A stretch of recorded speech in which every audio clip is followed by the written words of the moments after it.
Morning में आपकी Shweta ma'am. बच्चों, आरबीएसई बोर्ड की ये हमारी क्लास 10th की साइंस की बुक है जिसमें हम पढ़ रहे हैं chapter 7 atomic theory, periodic classification and properties of the elements. और इस चैप्टर में मैं आपको बुक एक्सरसाइज करवा रही हूँ। जो हमारा टेक्स्ट बुक का जो एक्सरसाइज है वो मैं आपको एक्सप्लेन कर रही हूँ, जिसका एक वीडियो पहले ही अपलोड हो चुका है जिसमें मैंने आपको एमसीक्यू एक्सप्लेन किया था। और बच्चों, आज हम करेंगे इसमें वेरी शॉर्ट क्वेश्चन आंसर, यानी कि क्वेश्चन नंबर 12 से लेकर के क्वेश्चन नंबर 18 तक मैं आपको एक्सप्लेन करूंगी। एक बात और, आपको चैप्टर ये कंप्लीट होते ही आपको इसके जो ये नोट्स हैं ये भी, इसके भी पिक्स आपको मिल जाएंगे वीडियोस के लास्ट में। तो बच्चों, वेरी शॉर्ट क्वेश्चन आंसर में चलिए स्टार्ट करते हैं। इसमें हमारा क्वेश्चन नंबर फर्स्ट है, right the name of Thompson model. जो थॉमसन ने एटमिक मॉडल दिया था, यानी कि एटम के बारे में उन्होंने बताया था कि एटम होता कैसा है, दिखता कैसा है, बताने वाले जो हमारे थॉमसन हैं, तो उनको, उनके मॉडल को एक दूसरा नाम भी बोला जाता है। तो वो दूसरा नाम क्या है? ठीक है, तो हम दूसरा नाम क्या बताएंगे कि उसको हम प्लम पुडिंग मॉडल या इसको हम वाटर मेलोन मॉडल भी कहते हैं। ठीक है, क्योंकि इनका थॉमसन का मॉडल क्या था कि इन्होंने बताया था कि एटम जो होता है वो आधे कटे हुए तरबूज के समान होता है, जिसमें कि जो रेड उसमें जो खाने वाला पार्ट होता है, जो ईटेबल पार्ट होता है, वो उसका पॉजिटिव चार्ज होता है। ठीक है, यानी कि उसमें पॉजिटिव चार्ज पूरे बिखरे होते हैं, फैले होते हैं। और उन्हीं के बीच बीच में जिस तरीके से तरबूज में ब्लैक सीड उसी में इम्बेडेड होते हैं, उसी तरीके से पूरे एटम में पॉजिटिव चार्ज के बीच बीच में निगेटिव चार्ज भी उसी के अंदर इम्बेडेड होते हैं, फैले होते हैं। ठीक है ना, तो एक तरबूज के जैसा देखने में हमारा एटम होता है। इस तरीके का मॉडल इन्होंने दिया था, या इसी को हम प्लम पुडिंग मॉडल कहते हैं। तो ये मॉडल दिया था थॉमसन ने। ठीक है, क्वेश्चन नंबर 13 है, what's are Bohr orbit called. Bohr ने जो ऑर्बिट्स क्या होते हैं? ऑर्बिट्स का मतलब कि एटम जो है, उस एटम के सेंटर में न्यूक्लियस है, और न्यूक्लियस के बाहर में जहाँ इलेक्ट्रॉन्स होते हैं उसको हम बोलते हैं ऑर्बिट। ठीक है, जहाँ इलेक्ट्रॉन चक्कर लगाते रहते हैं न्यूक्लियस के बाहर में, उसको बोला जाता है ऑर्बिट, या उसी को हम बोलते हैं सेल्स। ठीक है, तो यहाँ कह रहा है कि इनके ऑर्बिट्स या सेल को क्या कहा जाता है? तो Bohr orbit is called as, या तो उसको हम सेल ही बोलते हैं या फिर उसको हम एनर्जी लेवल बोलते हैं ना। बोर ने कहा कि ये फिक्स एनर्जी लेवल है। कोई इलेक्ट्रॉन किस सेल में रहता है, जिस सेल में वो रहता है उसमें वो रहते हुए आराम से वो चक्कर लगाता रहेगा, लेकिन उसकी एनर्जी में कोई भी लॉस नहीं होगा, क्योंकि वो इलेक्ट्रॉन अपने घर में चक्कर लगा रहा है, यानी कि वो उसका अपना फिक्स एनर्जी लेवल है। ठीक है, तो आंसर क्या है कि Bohr orbits is called as shell और एनर्जी लेवल, उसको हम एनर्जी लेवल भी कहते हैं। क्वेश्चन नंबर 14,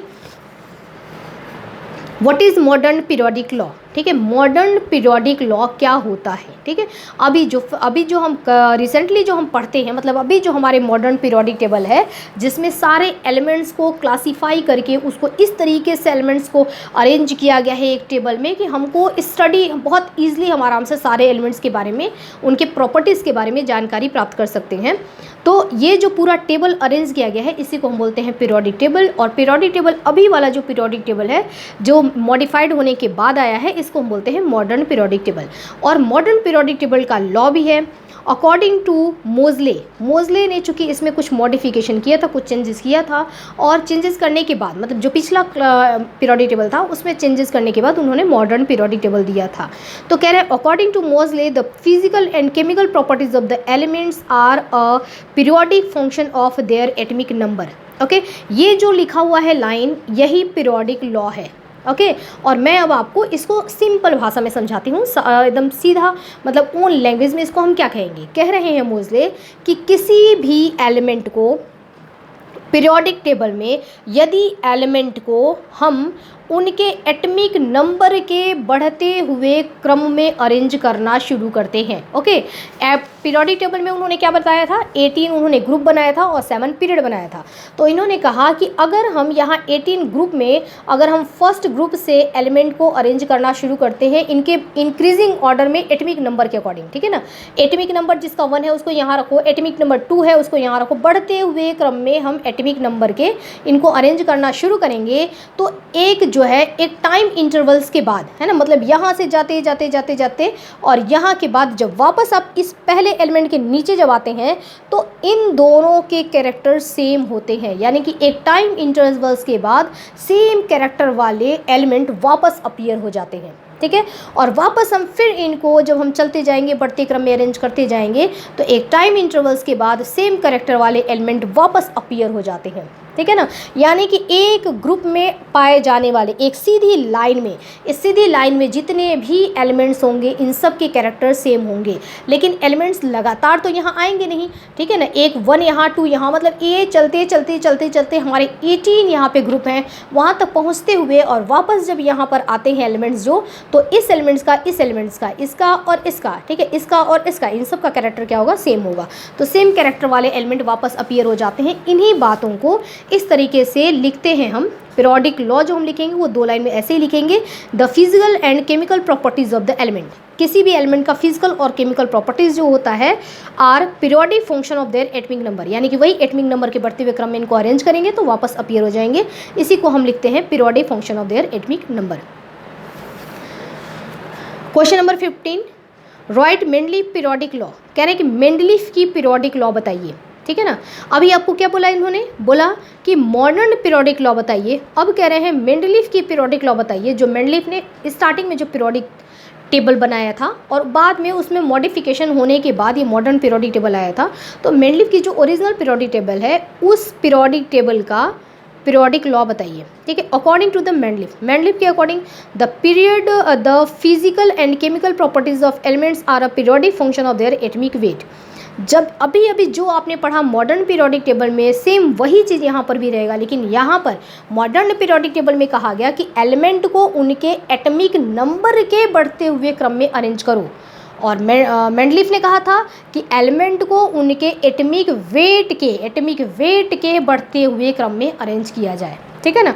तो दोनों में हमको, दोनों का बिल्कुल सेम आंसर है। उसमें हमको एटमिक नंबर करना है, इसमें हमको एटमिक मास करना है, ठीक है ना। मेंडलीफ मॉडर्न पीरियोडिक टेबल में एटमिक नंबर को मेन कैरेक्टर माना गया एलिमेंट का, और मेंडलीफ ने एटमिक मास को, एटमिक वेट को माना था कैरेक्टर। तो ये इन्होंने एटमिक वेट के बढ़ते हुए क्रम में अरेंज किया था मेंडलीफ ने, और इन्होंने मॉडर्न पीरियोडिक टेबल में उन्होंने क्या किया, एटमिक नंबर के बढ़ते हुए क्रम में अरेंज किया। On the basis of which property Mendeleev kept element in periodic order. Mendeleev arranged the element on the basis of their increasing atomic weight. जैसे अभी हमने देखा कि पूछ रहा है कि मेंडलीफ ने, क्वेश्चन नंबर 16 है हमारा, कि मेंडलीफ ने एलिमेंट को किस कैरेक्टर के बेस पर अरेंज किया था। तो मेंडलीफ ने अपने पीरियोडिक टेबल में एटमिक वेट के बढ़ते हुए क्रम में एलिमेंट को अरेंज किया था। What name was given to members of 18 group? 18 group जो हमारा पीरियोडिक टेबल है, उस पीरियोडिक टेबल में 18 ग्रुप होते हैं टोटल।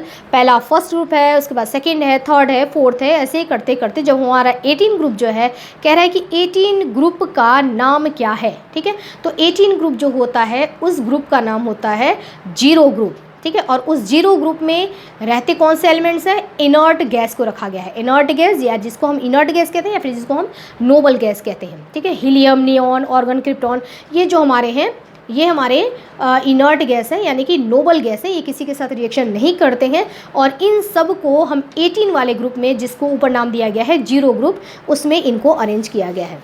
क्वेश्चन हमारा 18 हमारा है, और वेरी शॉर्ट का ये लास्ट क्वेश्चन है। What are the other name of D block and F block element? D block, अब मॉडर्न पीरियोडिक टेबल में, या उसी को हम लॉन्ग फॉर्म पीरियोडिक टेबल कहेंगे, तो सारे एलिमेंट्स को, पूरे 18 ग्रुप को 4 ब्लॉक में डिवाइड किया गया है। इधर के हमारे हो जाते हैं S ब्लॉक, ठीक है। S ब्लॉक में हमारे 2 ग्रुप आते हैं। S के बाद हम बीच वाले की बात नहीं करेंगे, अब हम उसके बाद इधर आते हैं और इसको हम बोलते हैं P ब्लॉक। देखिए ये हमारा ऐसे है S ब्लॉक, बीच में यहाँ पर D ब्लॉक है, फिर यहाँ पर हमारा P ब्लॉक है, और पीरियोडिक टेबल के नीचे 2 ऐसी सीरीज है जिसको हम बोलते हैं F ब्लॉक, ठीक है। तो यहाँ पर ये क्या है, S ब्लॉक, S, यहाँ P, यहाँ D, और यहाँ नीचे F, ठीक है। तो कह रहा है इसमें कि D ब्लॉक का कोई दूसरा नाम भी है क्या, जो बीच में S और P के बीच में यहाँ पर D है, D का कुछ दूसरा नाम भी है क्या, तो D का दूसरा नाम भी होता है, इसको हम बोलते हैं ट्रांजिशन एलिमेंट, ठीक है ना। ये जो डी ब्लॉक एलिमेंट है, या इन्हीं को ट्रांजिशन एलिमेंट आप कहिए। और नीचे जो 2 सीरीज़ है, लेंथेनाइट सीरीज़ और एक्टिनाइट सीरीज़, उसको हम एफ ब्लॉक एलिमेंट, या उसको हम इनर ट्रांजिशन एलिमेंट कहते हैं, ठीक है। तो इस तरीके से ये हमारे 18 क्वेश्चंस हो गए। 18 वाला क्वेश्चन क्या था, what are the other name of the D block and F block element. तो आंसर हो जाएगा the element of D block are called transition element and element of F block are called inner transition element. Okay, तो आज हमने very short कर लिया। Next video जो हमारा होगा उसमें मैं आपको कराऊंगी शॉर्ट क्वेश्चन, ठीक है। ज़रूरत पड़ी तो मैं आपको बोर्ड पर समझाऊंगी। अभी जब तक अपना हो जा रहा है कॉन्सेप्ट मैं आपको बताती चल रही हूँ, अदरवाइज़ मैं आपको बोर्ड पे समझाऊंगी, ठीक है, जहाँ ज़रूरत आती है। और बच्चों ये चैप्टर जैसे ही मैंने ओवर किया, जैसे ये वीडियो ख़त्म हुआ, ओवर हुआ, तो आपको ये चीज़ जो जहाँ से मैं पढ़ा रही हूँ इस बुक्स की पिक्स आपको यहाँ पर मिल जाएगी, ठीक है। तो बच्चे स्टडी करते रहिए, और यदि आपको ज़रूरत लगता है कि वीडियो अच्छा है, समझने लायक है, समझ आ रहा है, तो प्लीज़ इसको अपने फ्रेंड्स में शेयर करो। Okay okay students, thank you.